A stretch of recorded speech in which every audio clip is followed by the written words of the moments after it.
Hello everybody, you're welcome back again to the Reggae Appreciation Society. Though reggae music has several sides to it, the central pillars of that genre are matters of social consciousness, spirituality, and politics. And undoubtedly, just one of the most militant, in-your-face reggae artists of all time is the great Peter Tosh. His inclination towards rebellion reared its head from when he was a young boy who left his village at the age of 14, became a Rastafarian, and his numerous face-offs with the authorities over the plight of the common people, not to mention the right to use herb.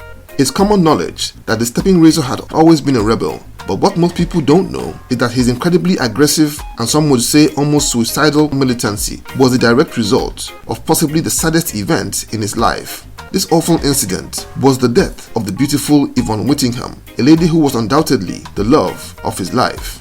People closest to Peter Tosh that witnessed that relationship swear that Yvonne was Peter's true soulmate, and that after she passed away in anguishing circumstances, he was never the same man and would descend into a vortex of self-blame, loneliness, unprofessionalism, and paranoia that all altered his personality beyond recognition.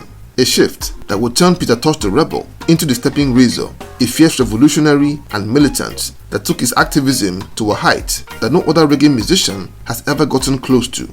Let's take a look at the story of how losing the love of his life changed Peter Tosh forever. By late 1972, things were looking up for the Wailers. After more than 10 years of hustling hard on the music scene with almost nothing to show for it and getting worked over by producers in the mold of Coxsone Dodd and later Lee Scratch Perry, they had met Chris Blackwell of Island Records, collected £7,000 from him to produce their album Catch a Fire, and were on the road to international superstardom. And in their private lives, the trio was also settling down nicely and had finally moved out of the Trenchtown ghetto. Bunny Wailer and his wife Jean Watts had moved to a neighborhood called Bull Bay. Bob and Rita would also find a house in that neighborhood not long after, while Peter had gotten a crib over at Bridgeport in Greater Portmore, which was on a lovely peninsula between Kingston and Spanish Town. He didn't move there alone though, but would settle in with his girlfriend in the lovely Yvonne Whittingham, a 21-year-old lady that he had met in Kingston not long before then. She was from your average middle-class home with strict Christian parents, and from all accounts, her folks weren't pleased when she started dating this eccentric giant Rasta musician. But over time, they would grow to love Peter Tosh when they saw that he wasn't just the sun in their daughter's solar system, but when they really discovered that he truly loved and cherished her.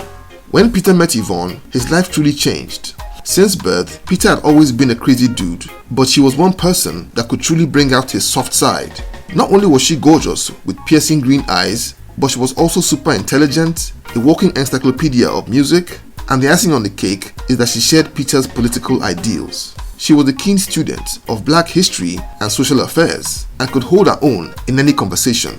Tosh loved her to pieces, and they made a lovely couple, as you can see in their pictures together, and it was said that he was making plans to tie the knot. After the release of the Catch a Fire album in April 1973, tensions in the group would see Bunny Wailer quit the band not long after. Peter was also unsettled and felt like leaving immediately, but due to Yvonne's calming influence, he would stay with the Wailers for a while longer. The couple were inseparable, and when it was time for their tour of the US in late 1973, Peter would insist that his girlfriend had to come along, something that's pretty much unusual.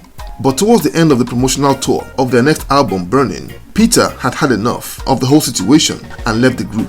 And in those trying times, Yvonne would prove to be a powerful source of support as he began to navigate the tough journey to becoming a solo act, especially as he was now on his own, unlike Bob and Bunny, who would continue their individual musical journeys under the management of the Island Records machine.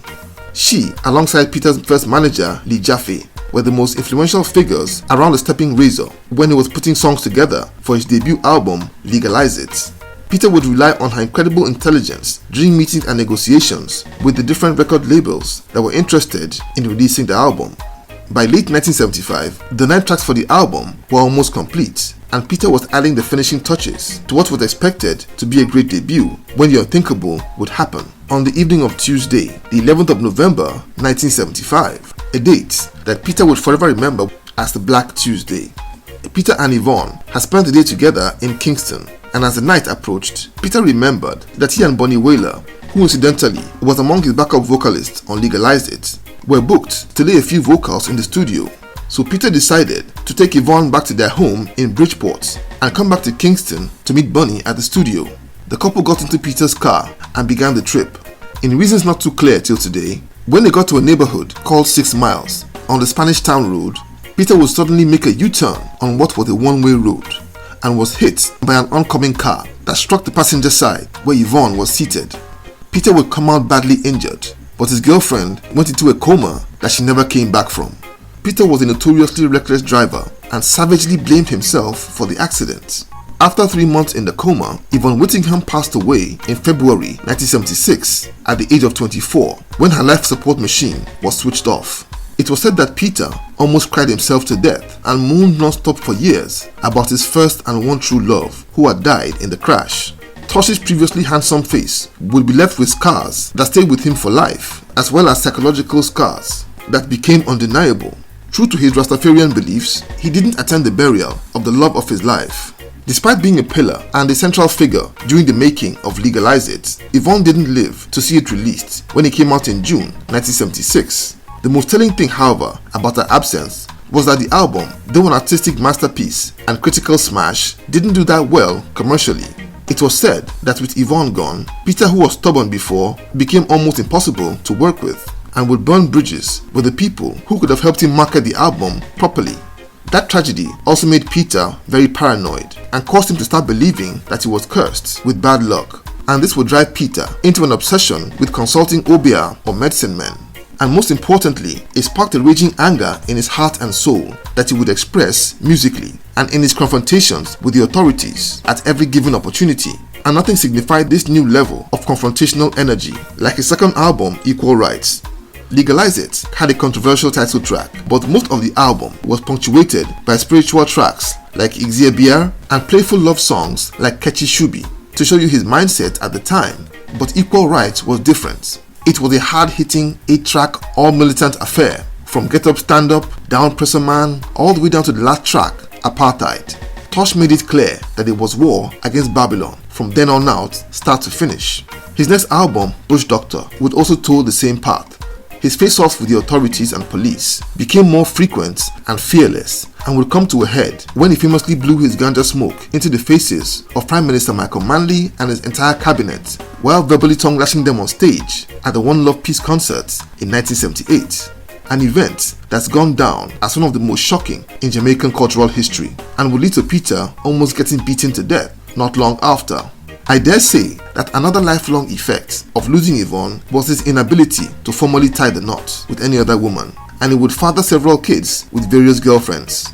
Peter's stepping razor persona would dominate his life up until 1983 after releasing his album Mama Africa. He seemed to have found love again when he fell in love with Marlene Brown, a woman who incidentally had a slight resemblance to Yvonne, by the way. Though unlike Yvonne, she was said to be very controlling of Peter to the point of cutting him off from all his friends. And their relationship lasted for 4 years, but ended when the stepping razor was carelessly taken out of this world in 1987. I truly feel that if Yvonne Whittingham had lived, Peter Tosh would have been a very different person. Definitely, he would have still been a rebel, albeit one with a less dangerous edge. But we will never know. Such, they say, is life. So there you have it. Thank you for watching the video today. Please leave a like, subscribe, and until next time, Jah bless.